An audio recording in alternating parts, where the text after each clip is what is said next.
Hi, today we're going to have a look at these two benchtop multimeters. So these are the Hantek HDM3055 and the HDM3065. The difference between these two is this is the 5.5 digit model and this is the 6.5 digit model. Now, based on the specifications, it does sound like that this one does actually have a better voltage reference inside it, but I got hold of both of these, and these are both from Banggood, so that we could have a look and see whether it's actually hardware that's the difference between these two, or whether there's just some software feature that enables that extra digit, because other than that, these two are basically identical. Now, obviously not everyone has the budget for things like the Keysight 34465A, and they've certainly gone up in price recently. So these are priced a lot more hobbyist friendly. They're still expensive, but I thought these were potentially quite an interesting option for hobbyists who don't have the budget for a brand new Keysight multimeter. So here they are on Banggood, and some of them have gone out of stock at the moment. They do seem to be selling every time they get into stock. But the 3055 model is selling for £420 delivered, and when I ordered the 3065, I think I paid £520 delivered. So pretty decent pricing compared to some of the mainstream brands. Obviously we need to see whether the quality is up there once we start having a look inside, but the pricing looks pretty good. There's a table here which basically explains the difference between the various models. So the difference between the 5.5 and the 6.5 digit model is the basic precision is increased from 150 parts per million to 35 parts per million. And that does have a knock-on effect on all of the ranges, and it basically points towards it having a better voltage reference, but we'll see once we open it up. There's also a couple of different variants, so you can see we've got the 3055A and the 3065B, which I do wish I'd ordered, but it wasn't in stock at the time.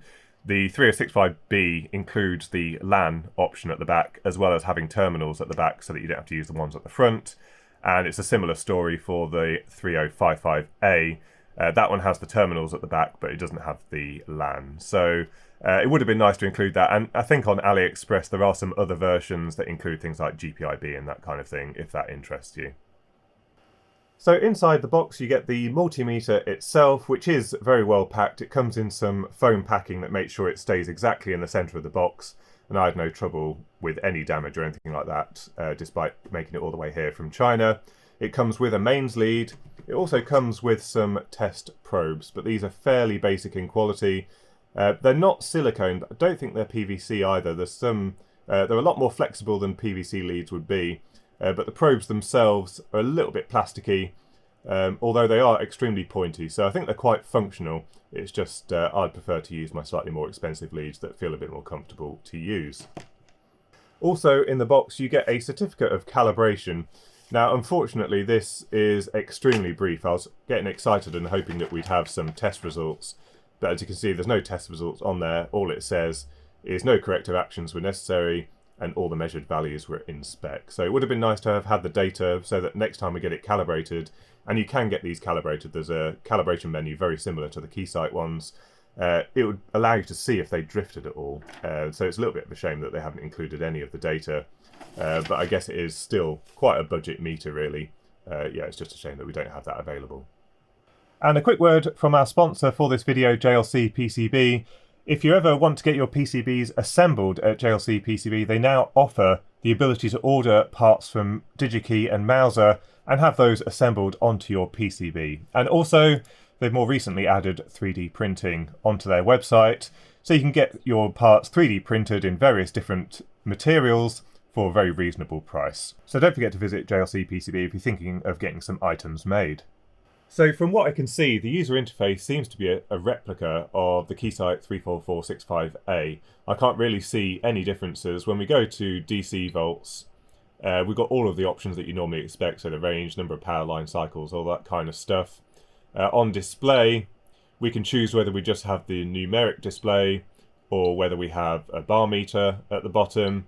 We also have the trend chart, along with some options for the scaling and whether it rolls along the display, that kind of thing. And we also have the histogram option as well. So this, for anyone who's used the Keysight meters, this looks to be basically exactly the same. Same story for the acquire menu, so we've got the trigger sources, all that kind of stuff. There's an external trigger on this one as well, but it basically all looks to be the same. We do have the USB port here, so we can save the data from this so that we can do data logging if we want to, and then retrieve the data and do something with it in Excel or Python or something like that. On the other ranges, it's basically the same story. So we've got a filter on the AC range. We can do 2 or 4 wire ohm measurements, so as you'd expect on something like this. We've also got frequency as well as capacitance, continuity, and a diode test mode, as well as the setting for plugging in a thermocouple. So everyone likes to know how good the continuity beeper is. It seems to be okay. It's certainly not quite as good as the Keysight models. So you can see I'm pressing it quite hard, and it's picking up most of the beeps, but it is missing some. Let's try it with some alternate probes just to see if it's any different. So we've now got some Pomona probes connected, and we'll try the same thing. And that seems to be picking up every single tap. Yeah, so the supply probes do appear to have a little bit of oxidation or something on the probes, which prevent the impedance dropping low enough, fast enough, for it to register it as continuity. So the probes do make a difference. Right, so we'll do a few spot measurements, although they're not really that meaningful. What we need to do is try and set up a test bench so that we can learn how these meters drift over time, because a single measurement can be okay one day and then the next day it could be out. It just depends on the test conditions. I'm also not using shielded leads here, but we'll just use Ian's PDVS2 Mini, which I'll put a link in the description to if you haven't seen this already. Ian sent me this a year or maybe 2 years ago now. This hasn't been calibrated since, so this has probably drifted as well. My 2 Keysight meters, the 6.5 digit ones, they don't agree with either of these two, and they don't agree with each other, and they don't agree with this. So there's certainly some uncertainty once you start to have more than 1 meter in the lab. However, we are able to bring up the statistics menus on here. Again, because these aren't shielded leads, I can actually affect the readings by just putting my fingers on them, so don't read too much into what these are. But it shows you the minimum, average, maximum, span, and the standard deviation over the number of samples that it's taken, which can be very useful if this is set up properly. So it's set to 100 millivolts at the moment, and we can see we're basically reading that on the displays there. We can increase that voltage. So we're at 1.1 volts now. It will take a moment because we've got quite a long aperture on these meters at the moment.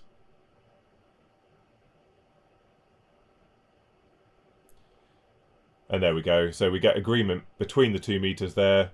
Basically 1.1 volts. They're just reading very slightly under. Let's take that up to 5 volts. So yeah, with 5 volts, we're getting very, very similar readings on the meters here. This is where the calibration certificate would have been really useful if it had data, because we could have put the numbers in and seen if we got the similar results. But as you can see, the numbers here, not really too much of a surprise. It seems to be doing exactly what it should be doing. 9 volts, we'll just do one more test here on volts. And there we go, basically 9 volts exactly. And then a quick resistance test. So we're using our precision resistors. So this is a 10k resistor in here, and basically reading 10k there. On the other side, there's our 1k resistor, and absolutely no problems with that either. So a quick look at the unit itself. So we've got this very nice display, and this is very crisp and clear and readable under a wide range of lighting conditions. I've not had any trouble reading it from any angle. So this is a very nice display. We've got a clicky power switch, not a soft on-off switch. And this unit draws about 8 watts while it's on, 0 when it's off. The 5.5 digit meter was reading about 7 watts on the power meter, but that could be a little bit of inaccuracy with that meter itself. But it does suggest that the 6.5 digit meter draws very slightly more power. We've got a USB port for firmware upgrades, but also for data logging. And we've got these nice buttons that do seem to be decent quality, as well as the fact that these 6 light up, which I do quite like, so you can quickly see what setting it's at. And then we've got some decent quality banana jacks, so these do actually feel decent quality. They're not cheap and plasticky, and we've got that nice copper colour inside, so I think these are fairly decent quality, certainly not the cheapest ones we've ever seen. In terms of the rest of the unit, so we've got these rubber bumpers, which are quite flexible. They seem like they do the job. And we've got a very nice powder-coated case. This seems to be really quite a decent quality case. Nothing really here that screams out as being cheap. And then we've got the bail thing for allowing it to be tilted on the bench.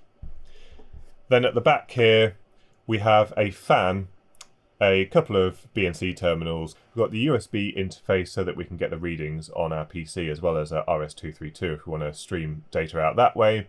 We've got a voltage selector, 220 or 110 volts. And then we've obviously got the IEC connector, as well as an earth terminal directly to the chassis if we want to make sure that all of our equipment has a very low impedance path between all of those. So it strikes me as fairly decent quality. There's interestingly not a rating plate on here really. It kind of has some of the details here, but you'd normally expect like the full information. That's not there. It's got a CE mark. As well as a fuse here. I think the fuse 3.15 amp is for the banana jacks. The mains fuse is integrated into the IEC connector. So that all looks to be pretty good. I haven't heard the fan spin up, but I don't think it was spinning while it was powered up. So maybe it comes on once the temperature reaches a certain point. Right, so just a couple of screws it looks like to get the lid off. So the two bumpers come off, revealing two more screws.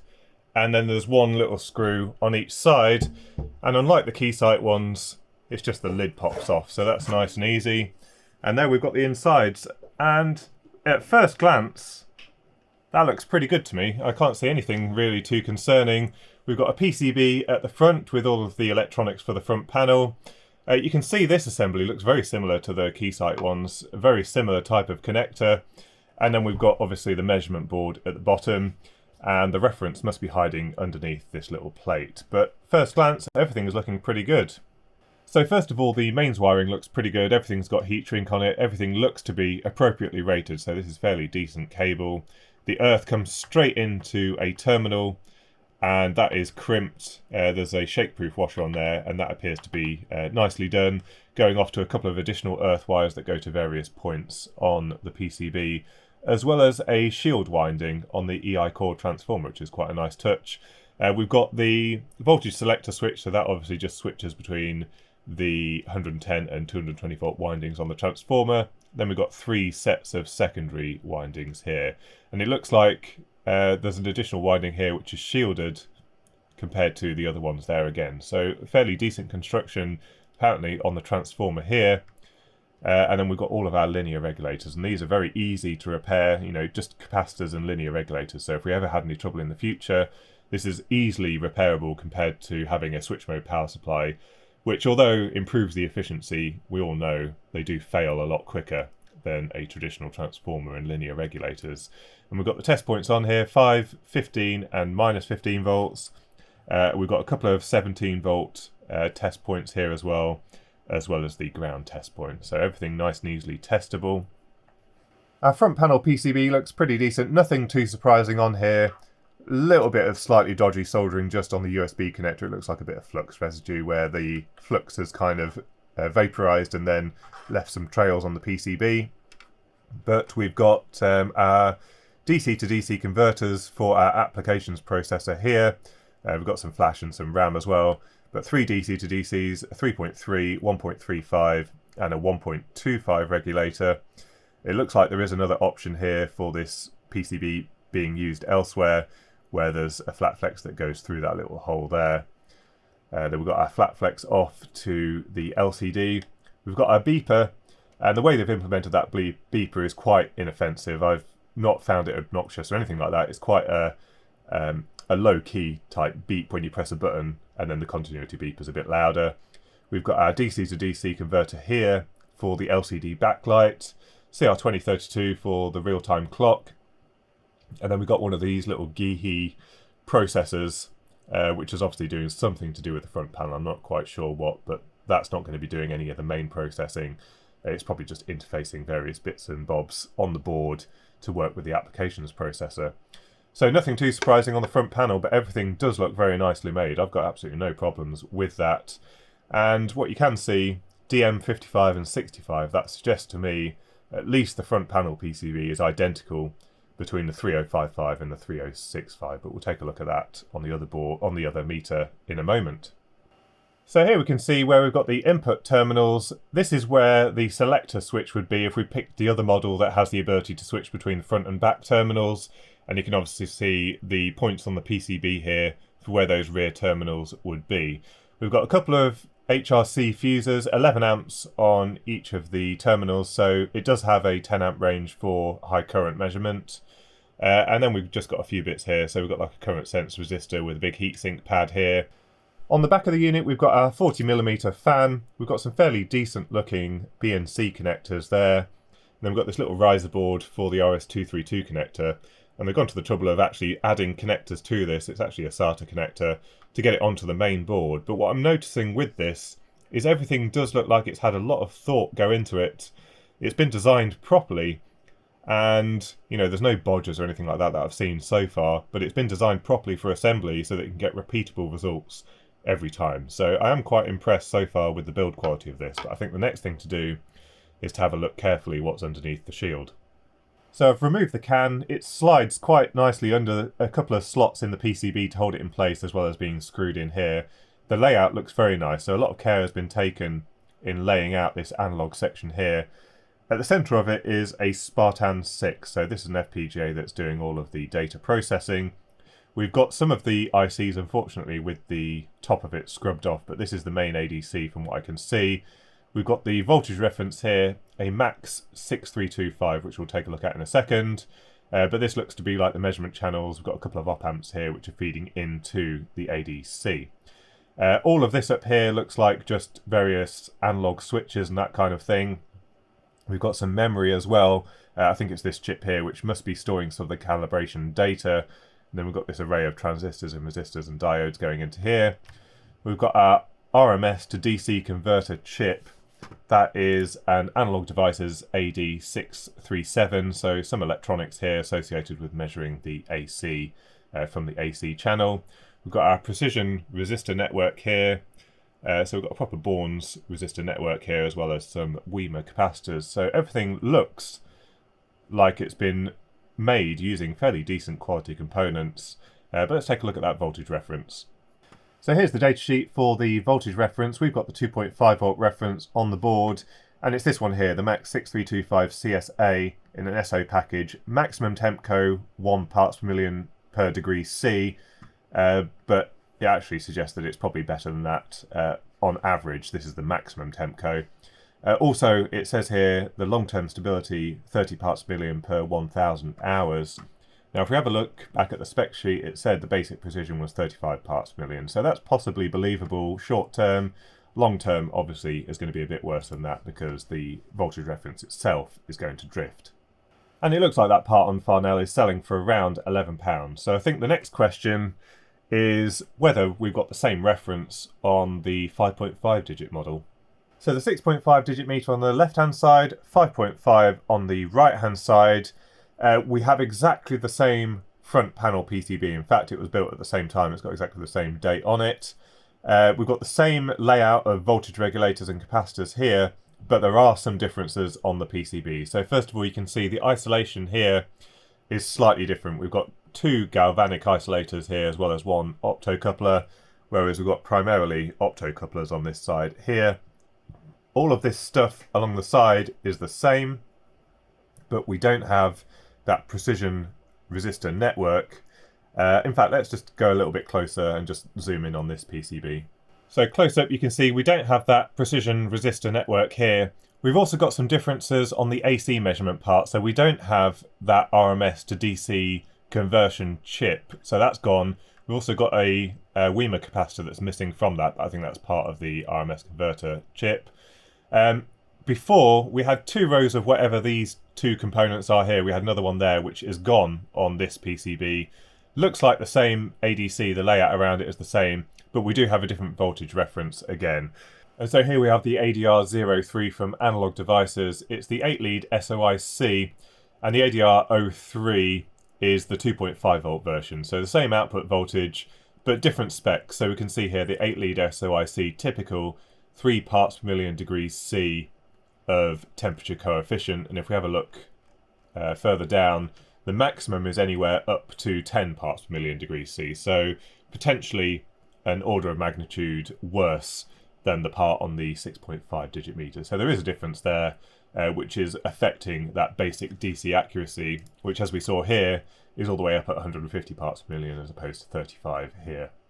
But generally speaking, on the PCB, it still all looks very nicely assembled, and as you can see, there's absolutely no bodge wires or anything, so they must have gone through a couple of revisions here. Does it have a version number? Version 1.02, so they must have corrected any issues with it. So I'm pretty impressed with these meters at the price they're at. Obviously, they're not going to perform quite as well as some of the Keysight meters and that kind of, and the Fluke ones as well. But in terms of the price, coming in at less than £600 for a 6.5 digit meter, I think is really quite impressive. And as we saw, the build quality in these is really nice. There doesn't appear to be any bodges on the PCB. They're taking a lot of care over the design and manufacture of these units as well. I did have a quick look at the competition. There is a Rigol that comes in at about 650, I think, but I don't think it looks as nice. One nice thing about this unit, particularly in this colour, it looks very, very smart in my opinion. I think this will look quite nice on the bench. We've got that really nice screen as well. So I think this is probably a winner if you're looking for something... well, first of all, if you want something new and don't have the money for a Keysight or a Fluke, obviously you can get bargains on eBay, you can get second-hand units, but you don't necessarily know what you're going to get or whether you're going to get one that's been bashed up. So as far as lower cost meters, I think this is probably a worthwhile purchase. So I'll put links in the description down below, both for Banggood and also for AliExpress, and you can take a look at those. The price does seem to be fluctuating a little bit, but they do seem to be selling very rapidly, so they keep going out of stock and then coming back in stock. Probably as a result of that, the price will slowly creep up a little bit. So anyway, links in description, thoughts and comments in the comments section down below. Big thank you to JLCPCB, our video sponsor. So don't forget to visit them if you're thinking about getting some PCBs made. And until next time, thanks for watching.